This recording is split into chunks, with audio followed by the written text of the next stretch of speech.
박상병, 나 먼저 제대해서 어쩌냐. 김병장, 특명 나왔니? 초등학교 친구인. 김병장을 만난 것은 군 생활에 활기를 불어넣는 좋은 계기였다. 겉으로는 엄한 상급자이지만 은연중에 나를 보호하기 위해 내부반을 단속하는. 바람의 쫄병 때부터 덕을 톡톡히 봤다는 것을 부인할 수 없다. 다른 내무반 같은 경우는 쫄병들이 간간히 웃기며 지내지만 우리 내무반은 김병장이 워낙 유머 감각이 뛰어난 탓에 항상 즐거움이 가득했다. 이제 한 달 남았다. 나가면 공부 더 할 거야? 돈이나 벌고 나서. 복학하려고 그래. 김병장은 제대를 한 달 앞둔 날부터 도통 말이 없어졌다. 사회가 어수선해서 취직이 잘 될지 모른다며 매일 신문만 뒤적이다 빈 종이에다 깨알 같은 글씨만 수북히 써놓곤 잠들어 버렸다. 얘야, 박상병. 내가 쓴 글 좀 읽어볼래? 김병장은 깨알같이 작은 글씨를 수북하게 쓴 종이를 10장 넘게 내 손에 쥐어줬다. 뭐야, 유언장이야? 왜, 우울해 보여? 그렇잖아. 세상을 너무 비관하는 글들로 가득하니. 너 답지 않다. 나 답다는 게 맨날 웃는 건 아니잖아. 가슴속엔 터질 것 같은 울분뿐인걸. 아직 살만한 구석이 많은 게 세상이야. 예전처럼 밝게 살라고.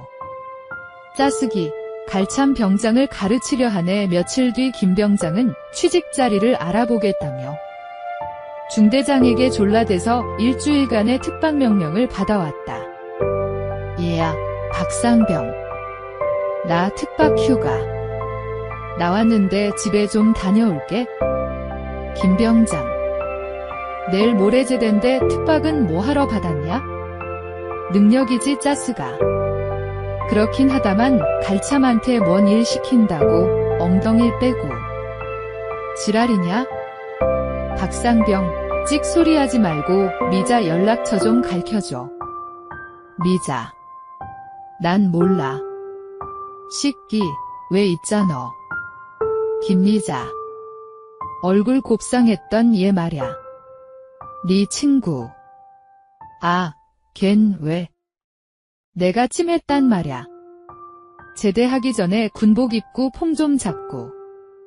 나중에 꽤 찰라고. 이 식기 말도 안 되는 소리다. 걘 내 거란 말야. 얘야, 박상병, 내가 널 얼마나 봐줬는지 알지? 딴 걸로 은혜 갚을 생각 말고 미자를 나한테 넘기라고. 너 군발이 할 동안 잘 꼬셔서 내가 데리고 살 테니까. 그럼 김미자에 대해서 아무것도 모르고 있었구나. 알지, 잘 안다니까. 네 여자친구였던 거 말이잖아. 그게 아니고 걔 여고 때부터 따라다니던 얘 있단 말야. 걔랑 삼신 있는 것 같던데? 그럼 넌 아무것도 아냐? 난 친구일 뿐이야. 그 새낀 누군데? 잘 몰라. 미자가 피해도 졸졸 따라 다닌다며 힘들어했었는데 김미자는 학교에서 제일 예쁜 여학생이었다. 전교생이 모두 그녀만을 위해 목숨을 걸 정도로 미인이었지만 용기 있는 남학생이 한 명도 나타나지 않는 바람에 항상 외톨이로 지내고 있었다. 유일하게 같은 동네에 사는 나만 학교를 오가며 같이 걸었을 뿐이다. 여자애들도 너무 고운 티가 나는 미자와 어울려 노는 것을 꺼려했다. 여고 다닐 때는 늘씬한 키와 선명한 마스크로 한 인물 할 것처럼 보였다. 가끔 도서관에서 만나면 부끄러워 미자의 얼굴을 바라볼 수 없었던 내게 다가와서 음료수나 먹을 것 등을 챙겨준 것 이외에는 내가 직접 미자에 대해 어떤 생각도 가져본 적이 없다. 매일 꿈속에 미자가 나타났다. 용기 있는 남자애가 오래전부터 그런 미자를 흠모하며 따라다닐 때도 나는 멀찌감치 바라보기만 했다. 어차피 내 차지가 아닐 것이라 포기했으므로. 그들의 행동이 어떻더라도 그것은 단지 텔레비전의 연속극과 같아서 간섭할 수 없는 노릇이라고 믿었다. 박상병, 시간 없어. 빨리 전화번호랑 집 주소 적어줘. 싫어. 싫단 말야. 이 시끼 봐. 너 고참 말이 말 같지 않아? 얌마, 그게 고참. 쫄병 따질 일이냐? 동네만 알려줄 테니 네가 문패 보고 주소를 알아내던지.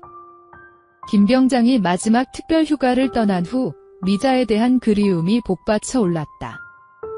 다가갈 수 없는 너무나 완벽한 사람을 위해 내가 할 수 있는 일이라곤 그냥 간섭하지 않는 길뿐이라고 생각했던 너무 많은 시간들이 산산이 부서지는 순간이었다.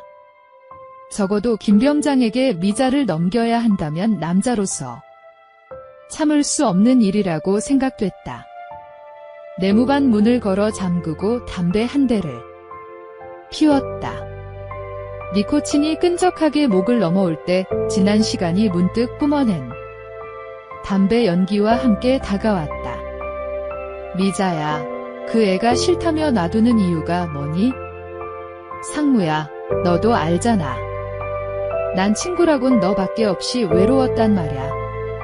걘 너처럼 소극적이지도 않고 몇 년을 따라다니는데 보기 좋지 않니? 그럼 즐기는 거였어? 암튼 외로운 것보단 낫잖아. 그래서 내버려 두는 거야? 내가 있는데도 외로웠어? 넌 숙맥이잖아. 내 앞에서 네가 한 일이 뭐 있었어? 뭘 바란 건데? 몰라서 물어. 넌 기껏해야 책가방 들어준 것밖에 더 있냐고. 우린 학생이잖아.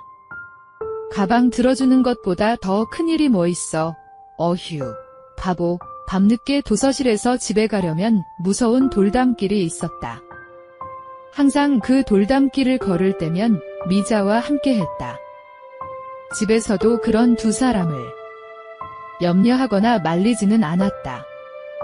너무 오랫동안 함께한 친구라는 것이 이토록 맹숭맹숭한 관계로 남아있을 뿐이다. 난 의사 될 거야, 미자가 다부지게 말했다. 난 환자 될 거야, 웃으며 미자의 말을 받았다.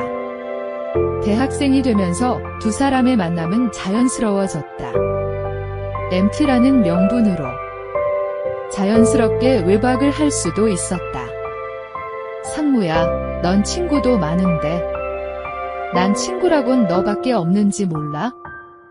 네가 너무 예뻐서 남자애들이 마음속에만 넣고 다니기 때문일 거야?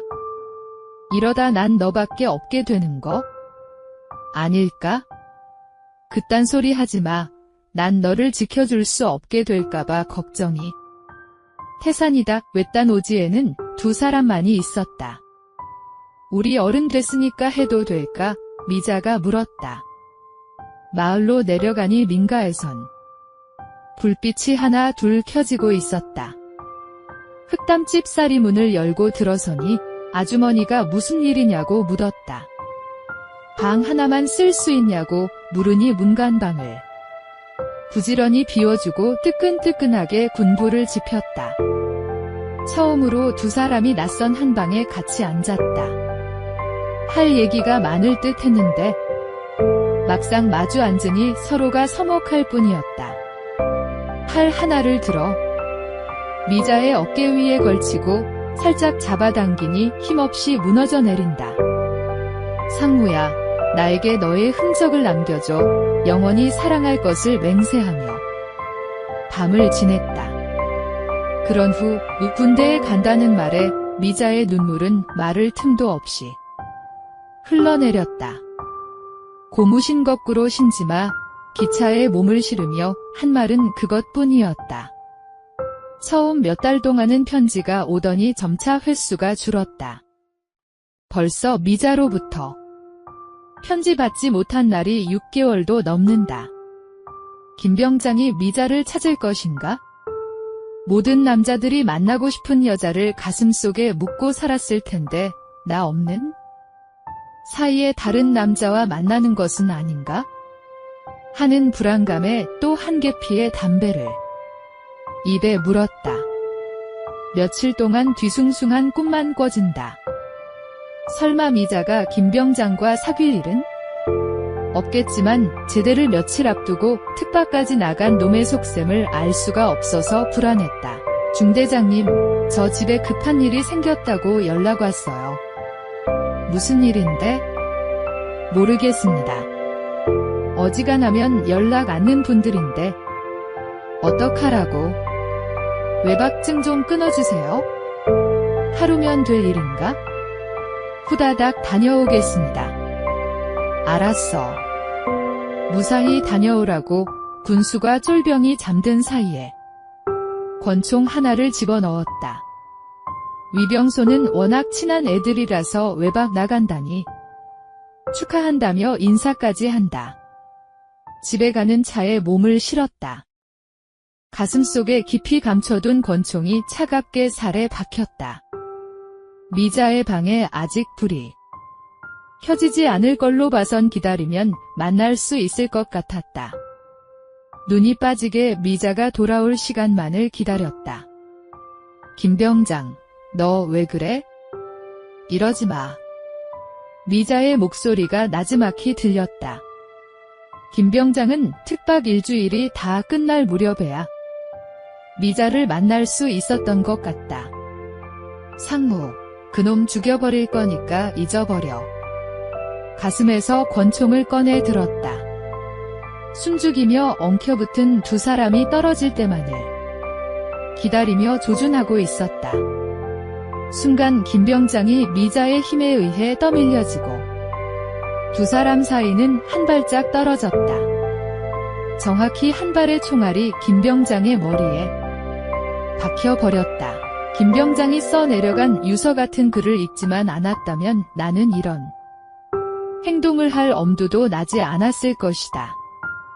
너무 예뻐서 모든 사람의 영혼을 빼앗아간 사람아, 너의 저항이 완강하겠지만 너만을 가슴속에 묻고 살았던 모든 사람들의 영혼을 위해 기꺼이 너를 꺾어주겠다.